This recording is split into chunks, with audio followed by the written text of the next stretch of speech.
Bueno, pues me presento, soy Alejandro Ferrer y os voy a presentar la comunicación de experiencia de pérdida ambigua en personas en familias de personas trans.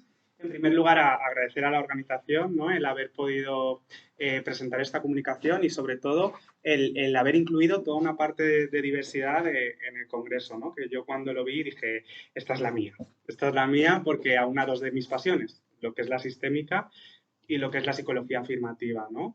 LGTBIQA+. Bueno, también agradecer a mis compañeras y mis compañeros por haberme ayudado y haber hecho posible esta investigación. Ya se ha ido hablando en los diferentes, ¿no?, en las diferentes ponencias y comunicaciones sobre qué es esto de la identidad de género y qué son las personas, ¿no?, trans, pero bueno, diríamos que no me voy a extender mucho, pero la identidad de género sería esta construcción psicológica y subjetiva que guía la autoconceptualización, ¿no?, de mí mismo y que también va a determinar el cómo yo me relaciono con el mundo y conmigo mismo.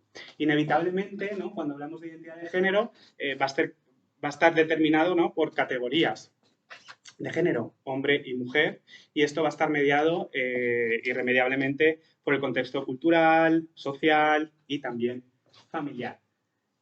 Cuando hablamos de personas trans, a mí me gusta utilizar la terminología trans como un término paraguas, no hablo de transexual o transgénero, sino es que me voy un poco a las líneas más queer o disidentes de género y hablaríamos de personas trans como este paraguas de personas cuya identidad de género no se alinea con el sexo asignado al nacer. Y digo asignado por incluir también todas las intersexualidades, ¿no? Cuando la persona transita, va a ocurrir una transición familiar inevitablemente y sobre todo cuando hablamos de menores, donde la familia va a luchar por dar sentido, ¿no?, a los cambios en las relaciones y también para afrontar una nueva situación donde las dinámicas en términos de género van a cambiar, se van a transformar. Nos construimos en relación. Por lo tanto, que haya una transición personal inevitablemente se va a ver influida bidireccionalmente con la transición familiar. Por un lado, que haya aceptación o rechazo familiar va a influir en el bienestar de la persona trans y en cómo esta persona también construya su identidad. Y por otro lado, en la transición va a influir en las dinámicas y en el funcionamiento familiar. Por lo tanto, tenemos que tener en cuenta que el proceso de transición va a alterar la homeostasis familiar y se va a mover nuestras familias en la lucha de una búsqueda de un nuevo equilibrio. Meyer habla de estrés de minorías, acuñándolo, ¿no?, como el estrés excesivo que sufren las personas pertenecientes a una minoría, ¿no?, por el hecho del estigma. Las personas LGTBIQA+ han pertenecido a lo largo de la historia a minorías y han sufrido, ¿no?, una serie de discriminaciones, han tenido que realizar una lucha, ¿no?, de derechos y es esperable que las familias también sufran este estrés, en lo que llamaríamos estresores distales o proximales. En las familias se podría manifestar estresores distales como, por ejemplo, todo este debate que hay actualmente con la ley trans, con la aceptación o rechazo por parte de la familia extensa o incluso los juicios a los que muchas veces, ¿no?, se ven sometidas estas familias de si lo están haciendo bien, si están animando, si están frenando, ¿no? Y también estresores proximales, como puede ser la ocultación de la experiencia, la negativa, ¿no?, de ver la situación, el estrés interiorizado también en estas personas, ¿no?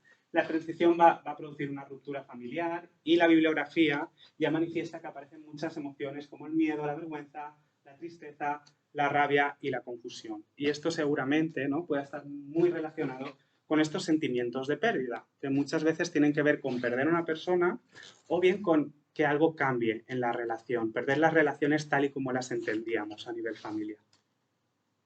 Voss habla de pérdida ambigua para definir estas pérdidas poco claras que van asociadas a procesos de afrontamiento mucho más complejos y a duelos, ¿no?, complicados, como podría ser el ejemplo de las personas, ¿no?, que están en coma, que están físicamente presentes pero psicológicamente ausentes, ¿no?, o las desapariciones, donde la persona no está físicamente presente, pero psicológicamente de alguna manera sí que están presentes.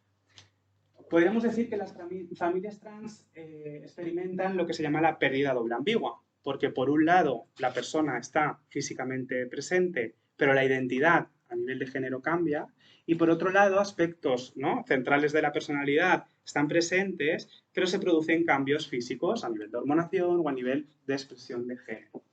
Por lo tanto, que la persona trans esté presente, pero que algo cambie, manifiesta una paradoja a través, ¿no?, que la familia tiene que elaborar y que tiene que ir procesando a nivel de expectativas, rituales sociales asociados al género, expectativas de futuro, de bienestar, ¿no? Muchos miedos también aparecen. Bueno, inevitablemente la familia o la transición familiar va a requerir de una reinterpretación, una elaboración de significados, y en función de cómo las familias realicen este proceso se van a posicionar en superar o bien en evitar estos sentimientos de pérdida. Norwood habla de diferentes formas de resignificar la experiencia o la transición, y tendríamos por un lado la sustitución, ¿no?, que estaría asociado a la experiencia de pérdida, que sería el ver a la persona como una persona diferente, y otras tres formas de dar significado que ya estarían fuera de estas experiencias. No se experimentaría, ¿no?, una pérdida, o no se relaciona con la experiencia de pérdida. Por un lado tendríamos la revisión, donde se ve cambios físicos, pero no a nivel de identidad; la evolución, donde ven a la persona como una versión actualizada, ¿no?, de sí misma; y el término removal, ¿no?, que se podría traducir como la trascendencia, donde estas familias consiguen un poco romper estos binarismos y estas exigencias a nivel de género, y consiguen ver la identidad a nivel, ¿no?, estructural como más presente y más constante en la persona. Bueno, el objetivo de esta investigación es explorar los procesos de experiencia de pérdida ambigua en familias de personas trans.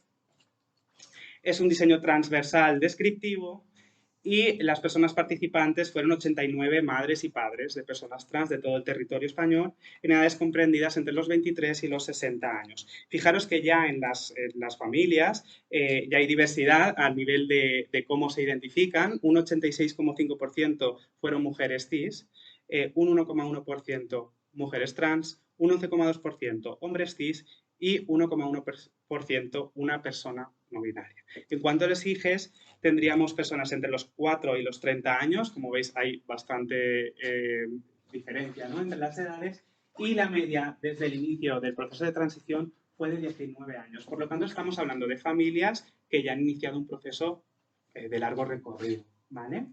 Un 53,9% de los hijos fueron mujeres trans, un 39,3% fueron hombres trans, y un 6,7% personas se identificaban como personas no binarias. Se realizaron dos preguntas abiertas. Una era si en algún momento habían experimentado sentimientos o alguna experiencia, ¿no?, similar a la pérdida, y cómo la describirían estas familias. Y por otro lado, qué emociones habían sentido o habían aparecido durante el proceso de transición. Se realizó una encuesta online anónima a través del Lime Survey, cumpliendo, ¿no?, con todos los criterios a nivel del Comité Científico, del Comité Ético de la Universidad de Valencia, y se animó a participar en la divulgación de esta encuesta a 100 entidades de toda España, donde finalmente participaron 20 ONGs en materia, ¿no?, de la defensa de los derechos LGTBIQ+. El muestreo sería intencional y de bola de nieve. Y en cuanto a los análisis de datos, bueno, no voy a entrar mucho, pero es una perspectiva interpretativa de datos cualitativos, ¿no?, donde han participado 2 personas evaluadoras en 3 etapas. Se realizaron coeficientes de capa y modelo delta de Cohen para ver el acuerdo entre las personas evaluadoras, y pruebas Z, de 2 proporciones para ver la comparación, ¿no?, de las proporciones en categorías, en este caso emociones, en función de los 2 grupos, familias que experimentaron pérdida y familias que no experimentaron pérdida. Fijaros que, bueno, en esta muestra un 45% de familias experimentaron pérdida y un 55% no experimentaron pérdida. Como veis, pues efectivamente, ¿no?, algo está muy bien a nivel de muestra y de poderlo presentar en una comunicación también, porque la muestra está bastante repartida entre las familias que experimentan y las que no experimentan pérdida. En cuanto a emociones, las emociones de valencia negativa se pudieron categorizar en orientadas al pasado, donde encontraríamos la tristeza, la rabia y la vergüenza. Las familias lo manifestaban, ¿no?, a través de estas palabras. Y las orientadas al futuro, que sería el miedo y la confusión. En cuanto a las emociones de valencia positiva, las orientadas al pasado tendríamos la alegría, el orgullo y el alivio, y las orientadas al futuro, el amor y la esperanza. Bueno, pues vamos un poco a los resultados, ¿vale? En las familias que experimentaron pérdida, podemos decir que experimentan en mayor medida emociones de valencia negativa, en especial la tristeza, y menos emociones positivas, en especial el orgullo, ¿vale? Algo significativo es que en estas familias que experimentaron pérdida, un 70% de familias solo experimentaron emociones negativas durante todo el proceso, en comparación al 34,69% de familias que no habían experimentado pérdida. Y ninguna familia que experimentó pérdida describía en el proceso como que solo habían aparecido emociones positivas. Esto es, o emociones de valencia positiva. Esto es muy relevante, frente al 28,57% de las familias que no experimentaron pérdida. Bueno, ¿y cómo estas familias describen la pérdida? ¿No? Fijaros, esto es la narrativa, ¿no?, de las personas que participaron. Yo, bueno, lo voy a transmitir y espero hacerlo con el máximo respeto por el contenido, ¿no?, que supone para estas familias y la confianza también depositada en la participación de esta investigación. Por un lado, te despides de una persona para empezar a conocer a una nueva, o era como matar a alguien para cambiarlo por otra persona. Sobre mi hijo sí sentí su pérdida, como un duelo, aunque era la misma persona, ya no era mi hija. Es complicado de explicar. Se fue con el tiempo. Fijaros que dentro de la misma experiencia de pérdida, cada persona y cada familia lo describe de formas muy diferentes. Es relevante en esta muestra que todas las familias que experimentaron pérdida terminaron con un proceso de aceptación, ¿no? Al principio sí, un sentimiento de pérdida, luego empiezas a asimilar y aprendes a vivir el día a día sin pensar en lo que vendrá, y también empiezas a ver que es la misma persona, pero más feliz. En la primera semana de transición sentí una cierta sensación de pérdida, pero eso rápidamente se convirtió en una sensación de ganar una persona nueva y más feliz. Te das cuenta de que sigue siendo la misma persona, incluso te das cuenta de que es más feliz, porque se siente apoyado y respetado en su identidad. Ese sentimiento desaparece pronto cuando lo ves más feliz y más empoderado, y él te lo transmite, ¿no? Fijaros también que dentro de la aceptación hay personas que lo definen como la misma persona o bien como una persona nueva, ¿no?, en concordancia con lo que hablaba Norwood.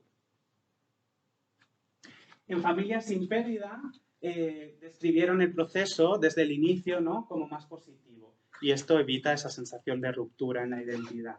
Además, describen el proceso de transición como algo mucho más natural, ¿no?, como algo coherente, necesario o incluso liberador para la familia.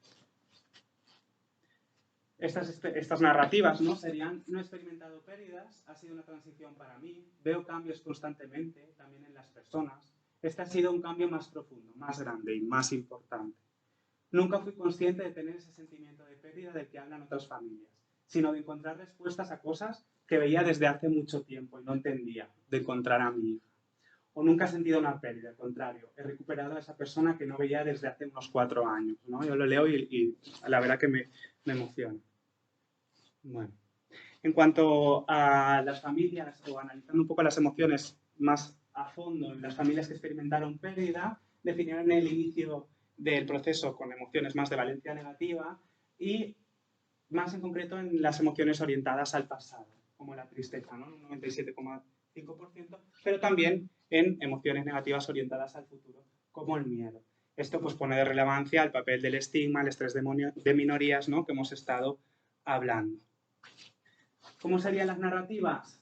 Pues me preguntaba por qué no podría ser yo la persona trans en lugar de, ¿no?, de mi hijo. Cuando pensaba en su futuro, el escenario en mi cabeza era de absoluto terror. Por otro lado, me sentía culpable de haber lastimado sin querer a la persona más importante en mi vida, junto a mi hijo cis. O el miedo puede ser tan intenso que simplemente no quieres que sea verdad.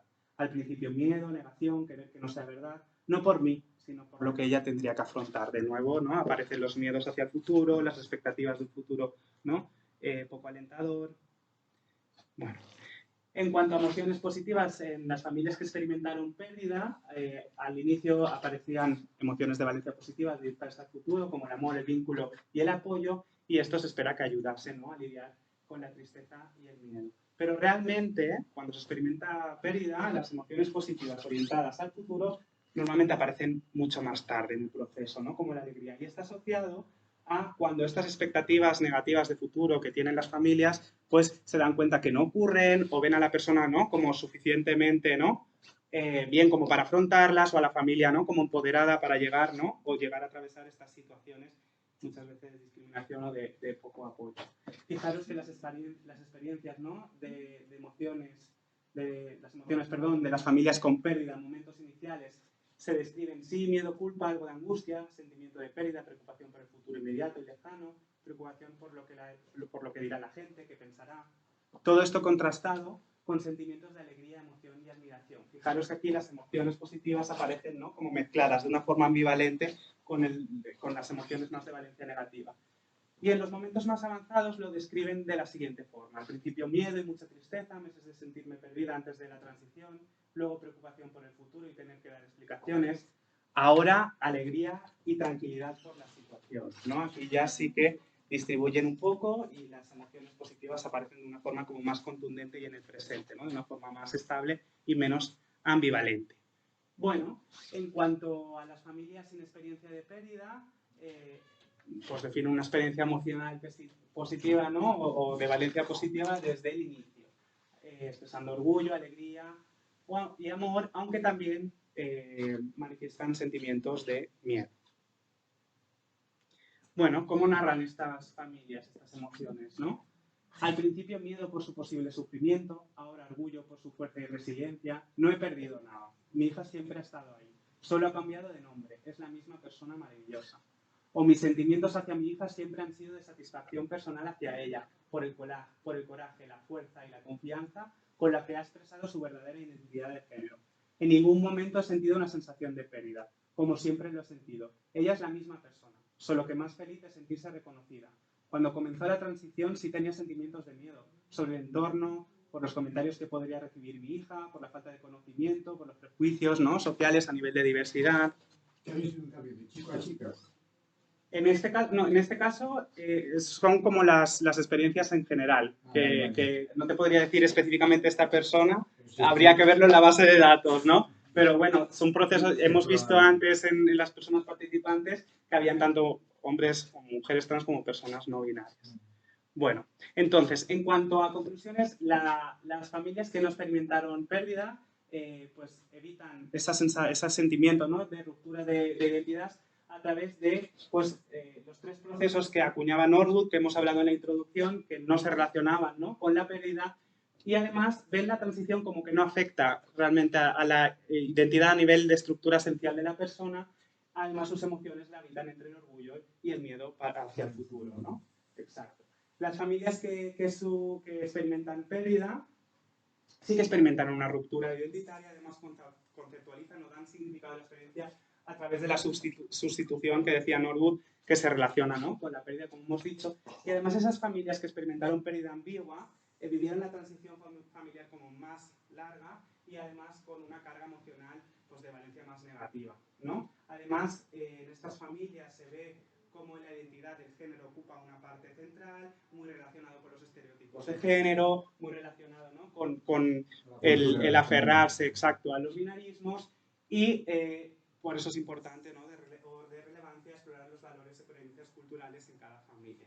Desde luego, como conclusiones enfocadas a la práctica clínica, ¿no?, o al acompañamiento a personas trans y a las familias, es de especial de relevancia tener en cuenta la experiencia de pérdida, cómo estas personas narran esa experiencia, qué emociones aparecen, cómo lo viven, qué significación le da, ¿no? Y esto poder hacerlo, por ejemplo, a través de sesiones familiares, donde los sentimientos de pérdida o los sentimientos que esté viviendo cada persona, incluida la persona trans, muchas veces crea un impacto, ¿no?, que ayuda como a resignificar, a darse cuenta, a ponerse en la piel de la otra persona, ¿no?, o a través de esculturas familiares, ¿no?, qué sensaciones, qué piensan, ¿no?, qué sensación tienen de lo que han perdido, de lo que recuperan, y ver un poco cómo esto afecta a las dinámicas y a las relaciones familiares. Muchas veces lo que ayuda es también de cara a que estas personas vayan elaborando y vayan integrando todo este proceso, ¿no?, de transición también a nivel familiar. Bueno, en cuanto a limitaciones de la investigación, pues bueno, pues el tamaño de la muestra, son 89 personas de momento,